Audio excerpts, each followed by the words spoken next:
થાઇલેન્ડથી પ્રતિબંધિત હાઇબ્રિડ ગાંજો મંગાવીને સુરતના યુવાનોને વેચવાના એક મોટા નેક્સન્સનો પર્દાફાશ થયો છે। આ નેક્સન્સમાં સંકળાયેલા કાપડના વેપારી ઋષભ નવરત્ન મહનોતના પેડલર સૌરભ નરેશભાઈ ચૌહાણની એસઓજીએ ધરપકડ કરી છે, જ્યારે મુખ્ય સૂત્રધાર ઋષભ હાલ ફરાર છે। 13 લાખથી વધુના ગાંજા સાથે પેડલર ઝડપાયો છે। એસઓજીએ છટકું ગોઠવી ડ્રગ પેડલરને પકડી પાડ્યો છે। અડાજણ પોલીસ સ્ટેશન વિસ્તારમાંથી એસઓજીએ આરોપી સૌરભ ચૌહાણની પ્રતિબંધિત હાઇબ્રિડ ગાંજાના જથ્થા સાથે ઝડપી પાડ્યો હતો।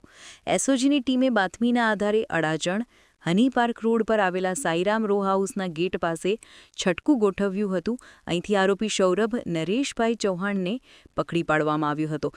જપ્ત થયેલ ગાંજો વજન 374 ગ્રામ છે, જેની કિંમત ₹1,09,000 છે। ઝડપાયેલો આરોપી સૌરભ ચૌહાણ કાપડના વ્યવસાય સાથે પણ સંકળાયેલો છે અને તે ફરાર આરોપી ઋષભ મહનૂતના ઘરે જ રહેતો અને તેના માટે ગાંજાની ડિલિવરી કરવાનું કામ કરતો હતો। એસઓજીની તપાસમાં આ નેટવર્કનું ચોંકાવનારું આંતરરાષ્ટ્રીય કનેક્શન સામે આવ્યું છે। મુખ્ય આરોપી ઋષભ મહનૂત થાઇલેન્ડથી ગાંજાનું જથ્થું પાર્સલ મારફતે મંગાવતો હતો, જે પછી સુરતના યુવાનોને વેચતો હતો। સૌરભ ચૌહાણની ધરપકડ બાદ પોલીસે જ્યારે તેના મોબાઈલ ફોનની તપાસ કરી ત્યારે એક મોટો ખુલાસો થયો। એસઓજીની મોબાઈલમાંથી નામ અને મોબાઈલ નંબર સાથેની યુવા ગ્રાહકોની એક લિસ્ટ મળી આવી છે।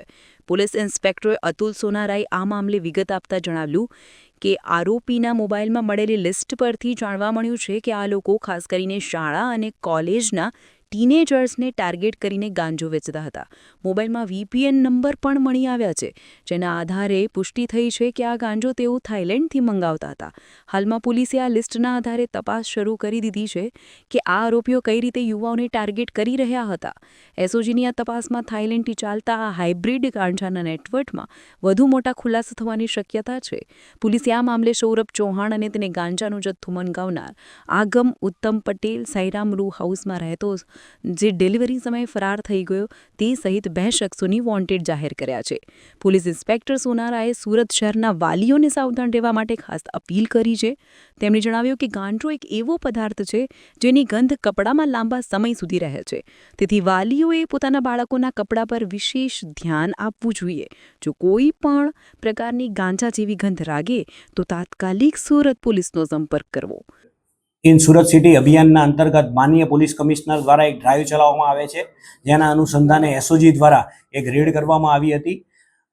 એમાં અમારી જોડે એવી એક ચોક્કસ માહિતી હતી કે અડાજણના હની પાર્કની બાજુમાં આવેલ સાઈરામ રો હાઉસની અંદર રહેતા આગમ ઉત્તમ પટેલ કરીને એક છોકરો છે, જેણે સૌરવ કરીને એક છોકરો છે સૌરવ ચૌહાણ, એની પાસે હાઇબ્રિડ ગાંજો મંગાવેલો હતો। એ માહિતીના આધારે ગઈકાલે અમે એને એસઓજીની ટીમ દ્વારા પકડી લેવામાં આવ્યો હતો। એની જોડેથી 374 ગ્રામ યાની કે 13,09,000નો મુદ્દામાલ, એક એક્સેસ મોબાઈલ ફોન, વજન કાંટો આવું બધું બરામદ કરવામાં આવ્યું હતું। એના સિવાય એની જોડે વધુ પૂછપરછ કરતા એવી પણ માહિતી મળી હતી કે રિષભ કરીને વેસુમાં એક નંદનવન 2ની અંદર એક છોકરો રહે છે, એ જ આ લોકોને બધાને છોકરાઓને રાખી અને જે લોકોને આવા ગાંજાની કે કંઈ પણ જરૂરિયાત હોય ત્યાં આ સપ્લાય કરતો હતો। સર, આરોપીઓ કઈ રીતે મળીને કામ કરતા હતા? મેન આરોપી શું કરે છે, ક્યાંથી લાગે? મેન આરોપી રિષભ મહનોત કરીને જે છે એ નંદનવન 2 વેસુ ખાતે રહે છે અને એ જ આ જે અત્યારે આપણે જે સૌરવ નરેશકુમાર ચૌહાણને જે પકડ્યો છે એના ઘરે જ રહેતો હતો અને ત્યાંથી જ ડિલિવરી થતી હતી। આ જે રિષભ છે એના મોબાઈલની એની અમે તપાસ કરી આ સૌરવના મોબાઈલમાંથી, તો એની અંદરથી થાઇલેન્ડના મોબાઈલ નંબર મળી આવ્યા છે અને એ થાઇલેન્ડથી જ આ પાર્સલ દ્વારા આ હાઇબ્રિડ ગાંજો મંગાવી અહીંયા બધાને વેચતો હતો। કયા લોકોને ટાર્ગેટ કરતા હતા વેચાણમાં? તેને કઈ હાલના સંજોગોમાં જોઈએ તો એ લોકોની જોડેથી અમને લિસ્ટ ને એવું મળ્યું છે કે એમાં ટીનેજર્સનો આ હાઇબ્રિડ ગાંજાનો ઉપયોગ કરે છે।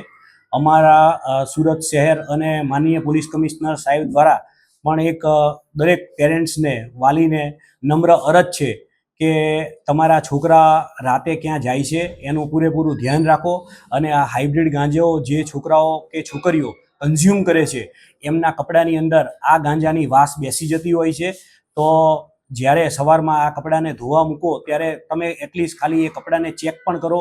જો એવી વાસ કે એવું જણાઈ આવતું હોય તો તાત્કાલિક તમારે સુરત પોલીસને જાણ કરો. અમે એમની ઉપર કોઈ કાર્યવાહી નથી કરવાના, પણ એમને અહીંયા અમે એક રિહેબ સેન્ટર બનાવ્યું છે. એ રિહેબ સેન્ટરની અંદર એમની જોડે કાઉન્સલિંગ કરી અને આમાંથી કેવી રીતે બહાર નીકળે છે એનો પૂરેપૂરો અમે રસ્તો ગોતી આપીશું. સર લિસ્ટમાં કેટલા ટીનેજર છે અને કઈ રીતે લેતા હતા? ડેલી લેતા હતા, વીકલી કે મંથલી, કોઈ પેકેજ તરીકે આપતા હતા લોકો?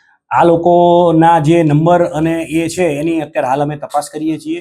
હવે કેવી રીતે લેતા હતા એ આગળ તપાસ કરીશું, એનાથી આપણને ખબર પડશે. સર જે મેઇન એક્યુઝ છે એની અંદર કેટલા લોકો આવી રીતે ડિલિવરી કરતા હતા? અત્યારે જે મેઇન એક્યુઝ રિષભ મહનોત કરીને છે એનો જ આ માણસ છે, સૌરવ કરીને, સૌરવ ચૌહાણ. એ એના જ ઘરની અંદર રહેતો હતો અને એ રાજસ્થાનના ઝાલોર ગામનો છે અને ત્યાંથી જે ડિલિવરી કરાવડાવતો હતો. સર રિષભની પ્રોફાઇલ શું કરે છે, કેટલા સુધી? રિષભ નટવરલાલ મહનોત જે છે એ વેસુની અંદર નંદનવન 2 સોસાયટીની અંદર રહે છે. કાલે એસઓજી પોલીસ દ્વારા એના ઘરે પણ તપાસ કરવામાં આવી હતી. એ ત્યાં ઘરે મળી આવેલ નથી. હવે એની તપાસ કરી આગળની એ શું કરતો હતો. આમ એના ફાધરને એનું પૂછ્યું તો એ લોકોનું એવું કહેવાનું થાય છે કે કાપડનો વેપાર કરે છે. બ્યુરો રિપોર્ટ, એલ્કે સ્ટાર ન્યૂઝ, સુરત.